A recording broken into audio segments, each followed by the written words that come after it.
Il nome della rosa. Capitolo 1. L'arrivo all'abbazia. Mi chiamo Azzo da Melk e molti anni fa, da giovane novizio, seguii il mio maestro, frate Guglielmo da Baskerville, in un'abbazia isolata tra i monti del nord Italia. Era inverno, l'aria tagliava la pelle e la nebbia copriva ogni cosa. L'abbazia apparve all'improvviso, tra gli alberi spogli, come una fortezza silenziosa. Venivamo per un incontro importante tra rappresentanti dell'impero e della Chiesa, ma quasi subito capimmo che qualcosa non andava. Appena arrivati, l'abate ci accolse con il volto teso. Uno dei monaci era morto in circostanze strane. Si chiamava Adelmo. Dicevano si fosse gettato dalla finestra della torre, ma il suo corpo era in una posizione strana, come se non fosse caduto, ma fosse stato spinto. Guglielmo non disse nulla, ma vidi i suoi occhi brillare. Per lui, ogni mistero era come un libro da leggere. Camminando tra i corridoi, percepivamo un silenzio forzato, come se i muri stessi custodissero segreti. Quella notte, prima di dormire, sentii un suono lontano, un rumore secco, poi un sussurro. Uscii dalla mia cella, ma non c'era nessuno, solo un'ombra, veloce nel buio del chiostro. Non sapevo ancora che quell'ombra era solo l'inizio. Capitolo 2. Un mistero nella biblioteca. Il giorno dopo, l'abate chiese a Guglielmo di indagare sulla morte di Adelmo, ma con discrezione. La pace dell'abbazia è più importante della verità, disse.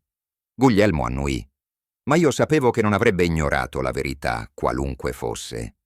Iniziammo a parlare con i monaci. Alcuni sembravano sinceramente tristi, altri spaventati. Nessuno voleva nominare la biblioteca. Era come se fosse un luogo sacro, ma anche pericoloso. Mi dissero che solo il bibliotecario, Malachia, poteva entrarvi liberamente. È un labirinto, mormorò un monaco. Chi si perde lì dentro non torna. Guglielmo chiese di vedere i luoghi dove Adelmo era stato l'ultima volta. Lo scriptorium, dove si copiano i libri, e la torre, dove si trova la biblioteca. Lì qualcosa cambiò nel suo sguardo. Annusò l'aria, osservò il pavimento con attenzione. C'è ordine, ma non logica, disse. E dove manca la logica, spesso si nasconde la paura. Quella sera, mentre il cielo diventava nero e il vento faceva scricchiolare il legno delle finestre, Guglielmo mi disse: «C'è un libro, ne sono certo, un libro che qualcuno vuole tenere nascosto e sarebbe disposto a uccidere pur di farlo». Io lo guardai, incredulo. Ma dentro di me iniziai a tremare. Capitolo 3. Altri omicidi, più domande. La seconda morte avvenne 2 giorni dopo. Berengario, l'assistente del bibliotecario, fu trovato senza vita in una vasca del bagno. Aveva il viso deformato, le dita annerite. Sembrava avesse toccato qualcosa di velenoso. Ma cosa? Guglielmo si chinò sul corpo, esaminò le mani, gli occhi. Come Adelmo, sussurrò. Anche lui ha toccato ciò che non doveva. Iniziò a farsi un'idea. I morti avevano avuto contatto con lo stesso oggetto. Forse un libro protetto da un veleno. Era una possibilità che sembrava uscita da un racconto. Eppure tutto puntava lì. Intanto l'atmosfera nell'abbazia diventava pesante. I monaci non parlavano più tra loro. Si spostavano in silenzio, come fantasmi. Alcuni iniziarono a dire che era opera del diavolo, che l'anticristo si nascondeva tra le mura. Guglielmo non credeva a queste voci. Quando non capiscono, gli uomini parlano di demoni, mi disse. Ma io cerco uomini, non spiriti. Poi aggiunse: la biblioteca è la chiave. Tutto porta lì. E qualcuno ci sta guidando, come se volesse farsi trovare, ma solo da chi sa leggere i segni. Quella notte, una terza morte sconvolse l'abbazia. Era Severino, l'erborista. Anche lui, ucciso. Ma qualcosa mancava nella stanza, come se l'assassino avesse portato via la prova più importante. Capitolo 4. La ragazza del villaggio. In quei giorni di silenzio e paura, trovai un momento che mi avrebbe segnato per sempre. Una notte, mentre andavo verso le stalle per cercare Guglielmo, vidi una figura muoversi tra le ombre. Era una ragazza giovane, con i capelli scuri e lo sguardo affamato. Non parlava, ma capii che veniva dal villaggio. I contadini poveri spesso mandavano i figli a cercare cibo presso l'abbazia. Lei era entrata di nascosto, rischiando la vita. Le diedi un pezzo di pane. Mi prese la mano. Io, confuso e tremante, non opposi resistenza. Fu un incontro breve, pieno di dolcezza e confusione. Non sapevo cosa fosse il desiderio, ma nel suo corpo trovai una verità che nessun libro insegnava. Quando se ne andò correndo via tra la neve, rimasi solo, col cuore pesante e felice allo stesso tempo. La mattina dopo non dissi nulla a Guglielmo, ma lui mi guardò a lungo e disse: «Il sapere passa anche attraverso il dolore, Adso. Ricordatelo». Quello stesso giorno Bernardo Gui arrivò all'abbazia, un inquisitore famoso per la sua durezza. I suoi occhi erano freddi, il suo sorriso finto, e dietro di lui già sentivo odore di tortura e fiamme. Capitolo 5. L'inquisitore e le colpe inventate. Bernardo Gui prese il controllo dell'abbazia con la freddezza di un giudice già certo del colpevole. Guardava tutti come se avesse dentro una verità che noi ignoravamo, e ogni parola che diceva suonava come una condanna. Iniziò a interrogare i monaci uno dopo l'altro, con voce gentile e allo stesso tempo minacciosa. Parlava di eresie, di peccati nascosti, di complotti contro la Chiesa. Ma io vedevo il terrore negli occhi dei frati. Non cercava la verità, cercava solo colpevoli. La ragazza che avevo incontrato fu catturata. Bernardo la fece portare davanti a tutti. Le sue mani tremavano, ma non parlava. La accusò di stregoneria, di aver sedotto i monaci, di essere la causa del male che abitava l'abbazia. Insieme a lei furono arrestati 2 monaci: Salvatore, un uomo molto strano che parlava in moltissime lingue, e Remigio, il cellario. Bernardo li accusò di eresia, basandosi su vecchie storie di rivolte e riti proibiti. Guglielmo provò a difenderli, ma Bernardo non ascoltava. «Il male non va capito», disse, «va bruciato». Io stavo zitto, ma dentro di me urlavo. Non sapevo ancora se la ragazza fosse davvero colpevole, ma ero certo di una cosa: stava per morire, e io non potevo salvarla. Capitolo 6. Il cuore del labirinto. Guglielmo era convinto. Il mistero nasceva nella biblioteca. Così, una notte, entrammo di nascosto nella torre. Avevamo rubato la chiave a Malachia.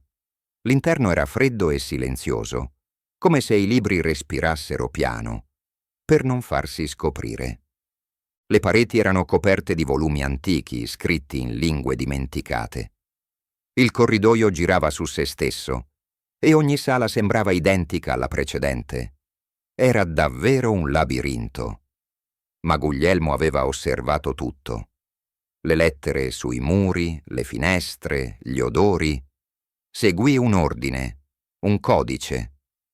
«È come una mappa», sussurrò, «ma fatta di parole». Dopo molto vagare, trovammo una stanza nascosta. Al centro, su un leggio, c'era un libro. Non un libro qualsiasi. Era scritto in greco, una copia perduta della Poetica di Aristotele, il secondo libro, quello sul riso. Un libro sul ridere? Chiesi. Sì, rispose Guglielmo. E qualcuno pensa che ridere sia pericoloso, che il riso distrugga l'autorità. Per questo lo vuole tenere nascosto. Per questo si uccide. Capimmo allora che ogni vittima aveva toccato quel libro. Le pagine erano avvelenate. Chi le sfogliava moriva. Ma non eravamo soli. Sentimmo un rumore alle nostre spalle. Qualcuno ci stava seguendo nel buio. Capitolo 7. Il segreto del cieco. Ci voltammo di scatto. Dal fondo del corridoio avanzava piano Jorge da Burgos, il vecchio monaco cieco. Sembrava impossibile che sapesse dove fossimo, eppure si muoveva con sicurezza, come se il labirinto gli appartenesse. «Non dovevate entrare qui», disse con una voce sottile e dura. «Questo libro non deve essere letto. Il riso è veleno per l'anima». Guglielmo lo fissò, calmo. «Hai ucciso per difendere un'idea?» Jorge sorrise, ma era un sorriso amaro. «Ho salvato il mondo. Un libro può distruggere la fede più della spada. Chi ride non teme. E chi non teme non obbedisce». Tutto era chiaro. Jorge era il custode del libro proibito. Lo aveva avvelenato con una sostanza sulle pagine. Quando i lettori si leccavano le dita per voltarle, morivano. Tentò di prendere il volume per nasconderlo di nuovo, ma Guglielmo si oppose. Nella lotta, la candela cadde. Il fuoco si sparse tra le carte antiche e in pochi istanti l'intera biblioteca prese fuoco. Guglielmo mi trascinò fuori tra il fumo. Dentro Jorge non urlò. Rimase tra i libri, tra le fiamme, come se volesse morire insieme al suo segreto. Dietro di noi la torre crollava, portando via secoli di sapere. Capitolo 8. La fine e la memoria. L'abbazia bruciò per tutta la notte. Le fiamme arrivarono fino al cielo e l'odore di carta e cenere si sparse per le colline. I monaci guardavano in silenzio, impotenti. Nessuno osava avvicinarsi. Il giorno dopo, Guglielmo e io lasciammo l'abbazia. La ragazza del villaggio, pur essendo stata catturata, era riuscita a fuggire nel caos dell'incendio. Non l'avrei mai più rivista. Rimase solo un ricordo, tenero e doloroso. Durante il viaggio Guglielmo era silenzioso. Alla fine disse solo: «Ho amato troppo i libri e troppo poco la saggezza». Non era amareggiato, ma triste. Aveva visto come anche il sapere può diventare prigione, come anche i giusti possono sbagliare. Ci separammo poco dopo. Lui tornò in Inghilterra. Io vagai per anni e infine diventai monaco.